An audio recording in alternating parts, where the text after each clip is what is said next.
আজকে আমি এই যে মুগ ডাল বানাবো, 200 গ্রাম ডাল আছে, এই যে মাছের মাথা আর এই যে ভেজ সবজি দিয়ে বানাবো। আর মশলায় দিব হইলো জিরা বাটা, আদা বাটা, জিরা বাটা। অনেকে পেঁয়াজ টিয়াজ দেখায়, তবে আমরা মুগ ডালে পেঁয়াজ টিয়াজ খাই না। তো এখন আমি ডালটাকে ভাজা নিব। আর বন্ধুরা, আমি ডালটা কুকারে সিটি দিয়ে নিব, 2 সিটি মেরে ডাল ঘুটনি দিব, 1-2 সিটি মেরে।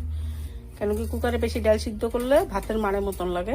তবে আমার গ্যাসটা অল্প কম আছে, শেষ হয়ে যায় নাকি, ওই জন্য আমি কুকারে করবো, নাহলে আমি কড়াইতে করতাম। তা কড়াইতে করলে অনেক টাইম লাগলে গ্যাসটা বেশি লাগে না, ওই জন্য আমি ডালটা ভাইজা নিই। মাছের মাথা ভাইজা একবারে কুকারে দিয়ে বানাবো, কেমন করে দেখবেন, একদম মানে রেডিমেড রান্না করবো। এই যে ডাল ভাজা হয়ে গেছে, ডাল দিয়ে দিছি কুকারে। এখন দিয়ে দিব আমি লবণ। আমি একবারেই দিই হলুদ লবণ ডাইলে, অনেকে পরে দেয়, পরে আমার মনে হয় কাঁচা গন্ধ করবে, এই জন্য পরে দিই না। দিয়ে দিব হলুদ। আমি একবারে মিষ্টি দিয়ে দিব, কিন্তু মুগ ডাল একটু মিষ্টি দিতে ভুলবেন না। মুগ ডাল, ছোলার ডাল এগুলোতে মিষ্টি না দিলে ভালো লাগে না। আমি একবারে মিষ্টি দিয়ে দিব, কেন কি কুকারে সিটি মারবো, তাড়াতাড়ি হবে। আর বন্ধুরা, আপনারা একটু কাঁচা লঙ্কা দিবেন। আমি কাঁচা লঙ্কা দিব না, কেন কি আমার গুয়াহাটির থেকে বোন আসতেছে, তার ভাগনাটা 3 বছরের, তো ও খাবে, তো ওই জন্য আমি ডাইলে কাঁচা লঙ্কা দিব না, শুকনো লঙ্কা খালি সোমবারে দিব।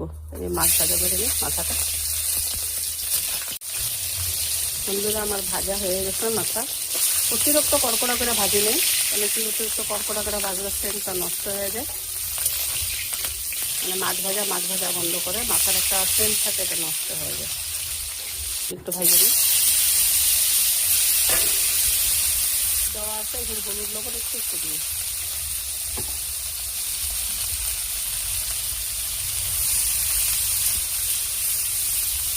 ডাল হয়ে গেছে, যে ডাল মারছি, যে মাথাটা পরে দিছি, নামা রাখছিলাম, মাথাটা বেশি গলায় নেই, পরে গলাবো। এখানে আমি দিয়ে দিলাম একটা শুকনো লঙ্কা। এটা পূরণ হইতে হইতে আমি দিয়ে দিব এখানে আদা বাটা, জিরা বাটা। তবে আমি কাঁচাতেই দিই, তাহলে সেন্টটা ভালো আসে। আপনারা চাইলে গরম মশলা ঘি দিতে পারেন, তবে আমি দিব না, কেন কি মাংসতে গরম মশলা দিব, এটাতে এত গরম মশলা দিলে গ্যাস হয়ে যাবে। মানে 5 ফোড়ন দিয়ে দিলাম।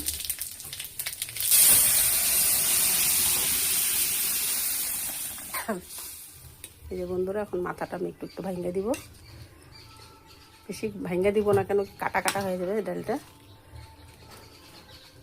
তবে আমার বোন আস্তে আস্তে গুয়াহাটির থেকে, আমার বাপের বাড়ি পাশেই, তা মার এখানেই খাবে, তা আমি এখান থেকে অল্প ডাল আর মাংস দিয়ে দিব।